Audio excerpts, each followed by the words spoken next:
I let my niece stay with me after her parents kicked her out. She was 18, alone, and said, "You're the only one who's ever treated me like a human." I let her stay for free, drove her to interviews, bought her groceries. Then one morning, I woke up to police at my door. She'd accused me of theft to cover her own tracks, and my sister backed her up. My family told everyone I was a criminal. 2 years later, she messaged me from a burner account, "I know you hate me. But I need your help. Please don't tell anyone I reached out. I never wanted kids.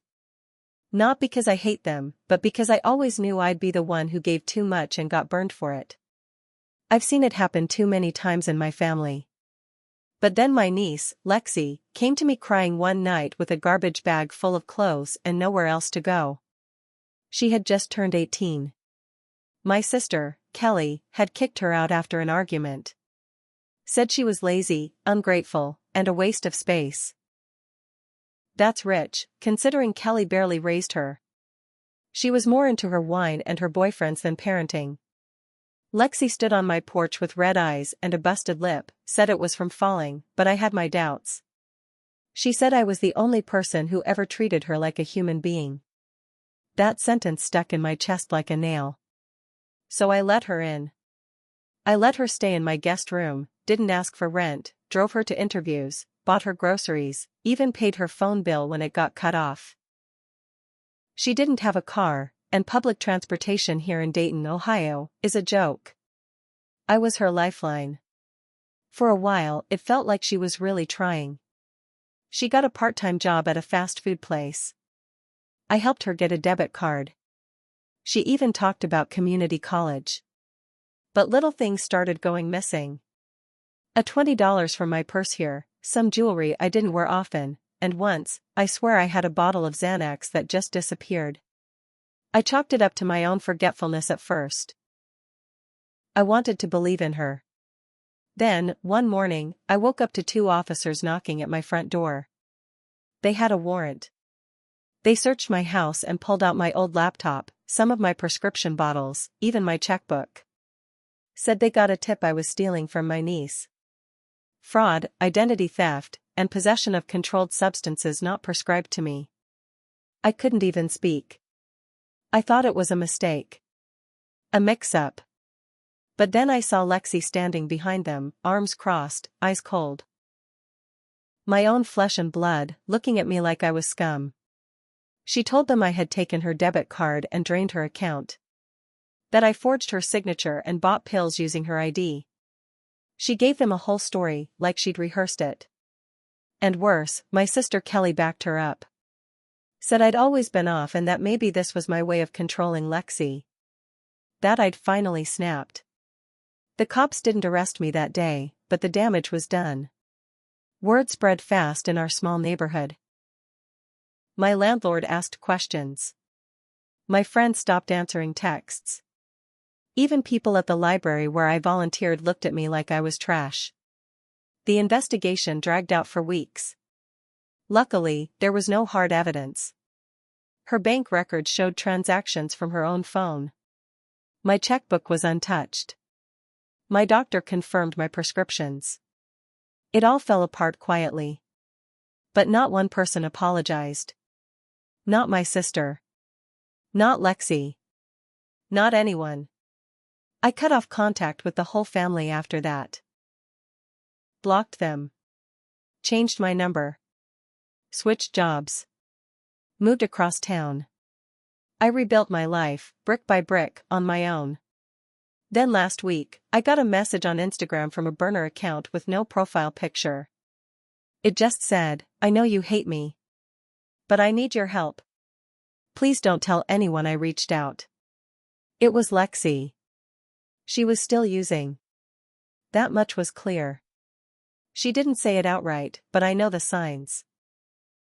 She mentioned needing a place to crash for just a few nights and said she was scared and not safe. I didn't reply. I sat there staring at that message for over an hour. She burned me worse than anyone ever had. Lied to the cops. Let me get smeared to protect her own ass. And now, after everything, she comes crawling back, asking me to be her savior again? Part of me wanted to scream. Part of me wanted to drive to wherever she was and slam the door in her face. But a smaller part, one I hate, still remembers that scared 18-year-old girl with a busted lip on my porch.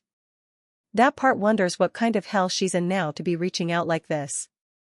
I haven't told anyone. Not yet. But I'm not done with this story. I didn't respond to Lexi's message right away.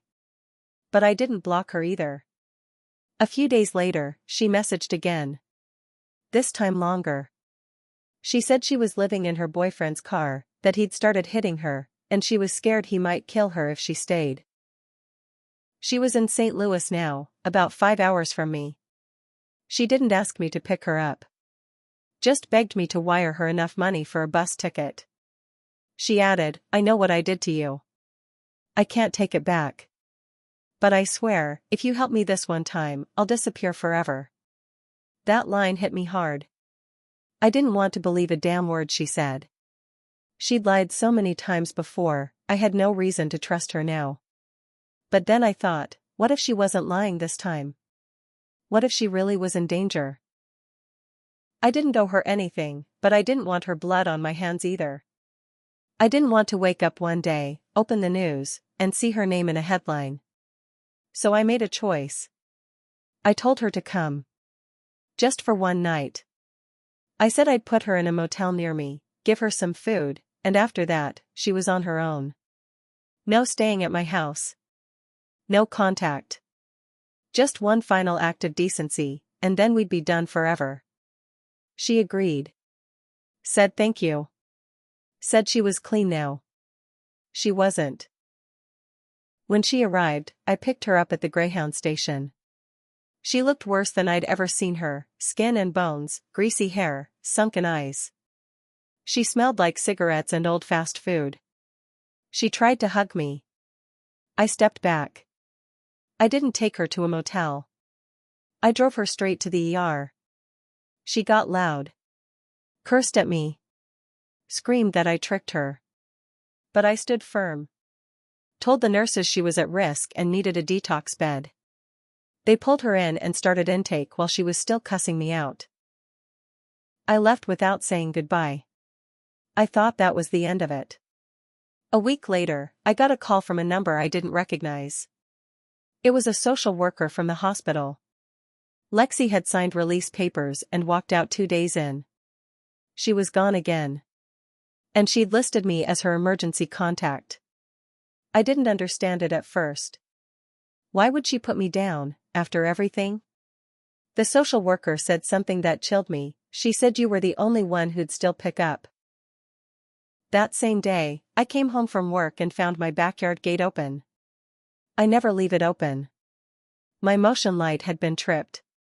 My garden door was unlocked. Nothing was missing, but someone had been there. I could feel it. I knew it in my gut. That night, I barely slept. Next morning, taped to my front door, I found a piece of notebook paper. One line, written in Sharpie, "You owe me." No signature. Just those 3 words. I don't know if it was Lexi or someone else. I haven't seen her since. But now I sleep with a bat by the bed. And a camera on the porch. Because I know this isn't over. Not by a long shot. After I found the note on my door that said, "You owe me," I stopped thinking of this as a family problem. It wasn't about guilt anymore. Or hurt feelings. This was turning into something darker. I installed a second camera by the backyard gate and upgraded the locks. I even bought a cheap security system and set it up myself. It wasn't fancy, but it worked. I also went through every old message from Lexi. Read them again, line by line. Something wasn't adding up. She said she was in St. Louis. She said her boyfriend was dangerous. But there were things in the messages that didn't fit. She'd mentioned seeing someone from our neighborhood. Said she spotted that guy with the red truck from your block. But how would she know that if she was 5 hours away? I started to wonder, had she ever left? That weekend, I saw her. I was leaving the grocery store, arms full of bags, and there she was across the parking lot. Sitting on the curb, hoodie up, chain smoking. She didn't see me at first. She looked thinner. Nervous. Kept scratching her arm. I didn't say a word. I just walked fast to my car and left. 10 minutes later, she called me. Blocked number again. You saw me, didn't you? She said. I didn't answer. I wasn't gonna bother you. I just needed to see you. That scared me more than anything. She was nearby. Watching. Maybe had been for weeks. A few days later, I got a knock at the door. Not police this time, my landlord.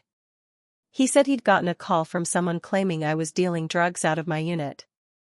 You've been here 5 years, he said. I've never had a problem with you. But if something's going on, I need to know. I told him the truth, or most of it. That someone from my past was harassing me. That I was being targeted. He looked unconvinced but said he'd let it slide for now. Told me to handle it. That's when I started digging. I remembered that Lexi had used a burner account to contact me the first time. But she wasn't that clever with tech. I copied her messages and checked the image metadata from a selfie she'd sent during one of her pleas for help. She was sitting in a bathroom. I zoomed in. There was a tile pattern in the background, and it looked familiar. It matched the bathroom at a rundown motel 2 blocks from my place. The same motel where the cops are always called on weekends. I drove by and sure enough, the woman at the front desk recognized Lexi when I showed her a photo. Said she'd been staying there on and off, sometimes with some older guy. I asked if she knew his name. She didn't. But she gave me the plate number off his car. I ran it through a friend of mine who used to work private security. The guy's name was Brent R. 42, 2 prior drug charges, and a domestic violence complaint that didn't stick. Known to hang around younger girls. Not a good sign. I sat in my car for an hour thinking about what to do next. I didn't want to get involved. I didn't want any part of this. But it was clear now, Lexi never left town. She lied about St. Louis. Lied about needing a bus. She was staying right under my nose, probably watching me, maybe even trying to drag me back into her mess. The part one couldn't figure out was why. Why fake the drama? Why the burner messages? Why the you owe me note? Unless this wasn't about survival. Unless this was about revenge. Maybe in her twisted mind, she thought I betrayed her when I called the hospital. Maybe she still blamed me for not saving her. Maybe she was trying to wreck my life, one piece at a time, like she thought I wrecked hers. That's when I made a decision. I wasn't going to wait for her next move. I was going to make one of my own. The moment I realized Lexi might be doing all of this on purpose, something inside me snapped. I wasn't scared anymore.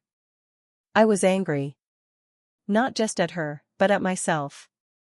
I had let guilt drag me around for 2 years. I had tried to fix a problem that wasn't mine to fix. And now, the same girl who once said I was the only one who treated her like a human was playing games with my life like it was nothing. So I made my plan. First, I started documenting everything. Every message, every call, every time I saw her nearby. I bought a burner phone and used it to record audio from my front porch, just in case she ever came back. I took photos of the note she left on my door. Even snapped a few pictures of her at the motel when she didn't know I was watching. Next, I called that same social worker from the hospital. I asked a lot of questions, pointed ones. Turns out, Lexi had been flagged before for manipulative behavior. She'd been admitted to psych once as a teen after accusing a teacher of assault, an accusation that never held up. Her records were sealed, but the social worker let enough slip for me to understand this wasn't new for her. Then I reached out to Brent. Yeah, the boyfriend. The 40-something loser she'd been staying with. I didn't talk to him in person, I'm not stupid. But I left a note on his windshield at the motel. Just enough to stir the pot. Told him Lexi had been meeting other men behind his back. Gave him a fake name and a time and place where she'd supposedly been. It was risky. I knew that. But I needed chaos. And chaos came. 2 nights later, Brent was arrested for assault. Not on Lexi, but on some random guy he thought she was sleeping with. The cops were called to the motel. Lexi got pulled in too. That's when everything broke open. They found drugs in their room. Brent took the fall, but Lexi wasn't clean either. She had stolen IDs in her purse. Prescription pads, too. Enough for the cops to dig deeper. And guess what? One of the IDs she'd stolen belonged to me. That was the break I needed. The same officer who'd come to my door 2 years earlier now called me back. He remembered me. Remembered how the case had gone cold because there wasn't enough to pin it on Lexi. But now? Now they had her. I pressed charges. Fraud. Harassment. Identity theft.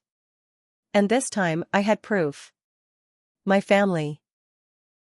Those same people who called me a criminal suddenly wanted to talk. Kelly, my sister, sent a long message begging me to go easy on her daughter. Said Lexi was sick and needed love, not punishment. I told her to go to hell. Lexi ended up getting 14 months. Not a long time. But enough. I didn't celebrate. I didn't dance around or throw a party. But I slept better that night than I had in years. A few weeks later, I got another message. Another burner account. This time, it just said, "You finally won." I didn't reply. Because there was no winning here. Just surviving. I still don't talk to my sister. My family still whispers about me behind my back. But I don't care anymore. I know who I am. And I know what I did to protect myself. Lexi made her choices. And so did I. And the next time someone comes to my door asking for help, they better come honest. Because I won't get fooled again.